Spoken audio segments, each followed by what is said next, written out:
ঘটেছে সেটা হচ্ছে কালকে মাননীয় মুখ্যমন্ত্রী উনি নবান্ন থেকে একটা প্রেস কনফারেন্স করেছে এবং সেই প্রেস কনফারেন্সের সঙ্গে নেতাজি ইন্ডোর স্টেডিয়ামে তার যে বক্তব্য সেই দুটো বক্তব্যের মধ্যে আসমান জমিন একটা পার্থক্য আমরা লক্ষ্য করেছি। সেখানে আমরা দেখেছি যে ইন্ডোর স্টেডিয়ামে দাঁড়িয়ে উনি বলেছিলেন আমরা যোগ্যদের চাকরি খেতে দেব না, এবং তারপরে আবার অযোগ্যদের কথাও তিনি বলেছিলেন। এবং কালকেও তিনি যখন প্রেস কনফারেন্স করলেন তখনও তিনি বললেন যোগ্যদের একটা গাইডলাইন্স দিয়ে দিলেন, আর অযোগ্য মানে যাদের চাকরি গিয়েছে যারা অবৈধভাবে পাওয়া চাকরি তাদেরকে তিনি অন্য দপ্তরে শিফট করবেন বলেছেন। এবং প্রকাশ্য রাজ্যের একজন মুখ্যমন্ত্রী তিনি প্রকাশ্যই বলছেন যারা অবৈধভাবে নিয়োগ পেয়েছেন তাদেরকে অন্য দপ্তরে দেবেন, আর আমাদের জন্য তার বরাদ্দ শুধুমাত্র রিভিউ, যেটা আমরাও করেছি, আর একটা হচ্ছে পরীক্ষা। এই দুটোর বাইরে উনি কি করলেন? আমরা ইন্ডোর স্টেডিয়ামে তার ABCDE পর্যন্ত প্ল্যান শুনেছিলাম, তাহলে ওনার ABCDE পর্যন্ত প্ল্যানটা মাত্র A আর B তে আটকে গেল। তার পরের প্ল্যানগুলো কিন্তু আমাদের কাছে সব অধরা রয়ে গেল।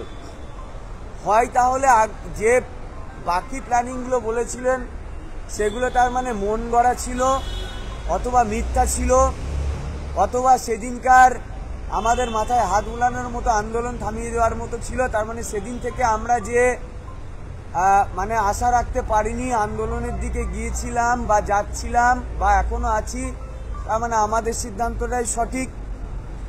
এবং আপনারা দেখুন অদ্ভুতভাবে তিনি বললেন যে পরীক্ষা দিতে হবে।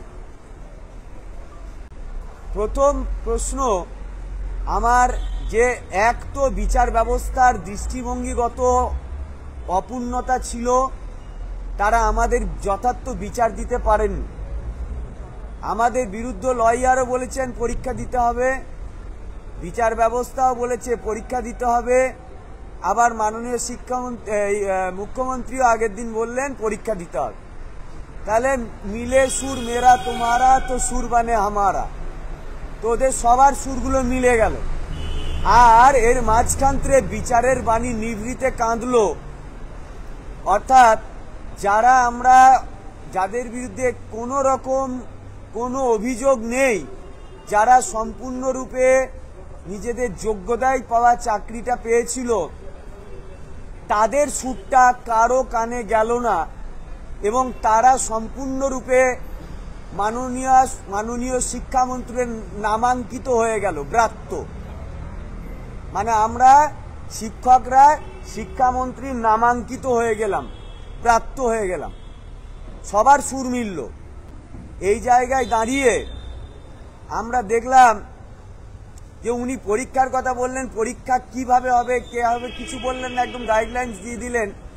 এবং ন্যূনতম যাদের দুর্নীতির কারণে আজকে আমরা এইরকম একটা সংকটময় অবস্থায় এলাম, তারা ন্যূনতম একটু আমাদের সঙ্গে আলোচনার প্রয়োজন মনে করলেন না। নবান্নে বসে একটা প্লেন রাজনৈতিক নেত্রীর মতোই তিনি বক্তব্য রাখলেন। এতগুলো শিক্ষক শিক্ষিকা শিক্ষাকর্মীর যে চাকরি গেল সেই ব্যাপারে ন্যূনতম অনুতাপ অনুশোচনাটা একটু লক্ষ্য করলাম না। যে তাহলে তিনি কি জানেন না যে এই চাকরিটা তাদের দুর্নীতির জন্য গিয়েছে, ফলে তাদেরকে দেখা করার দরকার, তাদের কথাটা শোনা দরকার, তাদের কাছেও ভালো কোনো পরিকল্পনা থাকতে পারত, শুনলেন না। পরীক্ষার ফরমান জারি করে দিলেন, তারপরে উত্তরপ্রদেশ, ত্রিপুরা, আরও কয়েকটা রাজ্যের উদাহরণ দিয়ে তিনি একটা রাজনৈতিক বক্তব্য দিয়ে চলে গেলেন। তাহলে আমার প্রশ্ন হচ্ছে, তাদের থেকে আপনি আলাদা কিছু নয়, তার মানে আপনাকেও স্বীকার করতে হচ্ছে যদি তারা স্বৈরাচারী কাজ করে থাকে, তারা অনৈতিক অবৈধ কাজ করে থাকেন, আপনি তাদের ব্যতিক্রম কিছু নয়, তার আপনিও তাদেরই মতো কেউ একজন, যিনি কোনো রকম আপনার সঙ্গে তাদের কোনো পার্থক্য নেই, সেই জায়গায় আপনার কোনো স্ট্যান্ড নেই। আপনার প্ল্যান পর্যন্ত আমরা পৌঁছাতে পারলাম না। এবার যে পরীক্ষার কথা তিনি বলে গেলেন, ফ্ল্যাট ধরুন 10-15 হাজার শিক্ষক শিক্ষিকা এবং প্রায় 3,500 শিক্ষাকর্মী, তাহলে এই 15,000 শিক্ষক শিক্ষিকা পরীক্ষা দেবে। এতদিন পর্যন্ত তারা সেই জায়গাতেই ছিল, তারা পরীক্ষা দেবে না, কারণ তাদের অপরাধের জন্য তাদের চাকরি যায়নি। আপনাকে ঠিক করতে হবে রাজ্যের মুখ্যমন্ত্রী হিসাবে, আপনার দলীয় দুর্নীতির জন্য এটা ঘটেছে। আপনি কিভাবে আমাদেরকে ন্যায় পাওয়াবেন, এই দায়িত্বটা থেকে আপনি এড়িয়ে যেতে পারেন না। এবার এই সময় পরীক্ষার এখনো সিলেবাস কেউ জানে না, দুয়ারে দাঁড়িয়ে আছে অজস্র এতদিন চাকরি না পাওয়া, পরীক্ষা না হওয়া, তাদের সঙ্গে প্রতিদ্বন্দ্বিতা করতে হবে আমাদেরকে, যারা এখনো পর্যন্ত মানসিকভাবে প্রস্তুতি নয় পরীক্ষা দেওয়ার জন্য। সংখ্যাটা এখন মনে করুন জোর জুবুস্তে আমাদের উপর পরীক্ষা চাপানো হলো, তাতে 2,000 ছেলে চাকরি পেল, বাকিরা পেল না। তাদের দায় কে নেবে? তাদের মৃত্যুর জন্য কে দায়ী থাকবে? তাদের ব্যাপারে আপনি কিছু ভেবেছেন? কোথায় গেল আপনার সেই প্ল্যান? আমরা কিচ্ছু জানি না।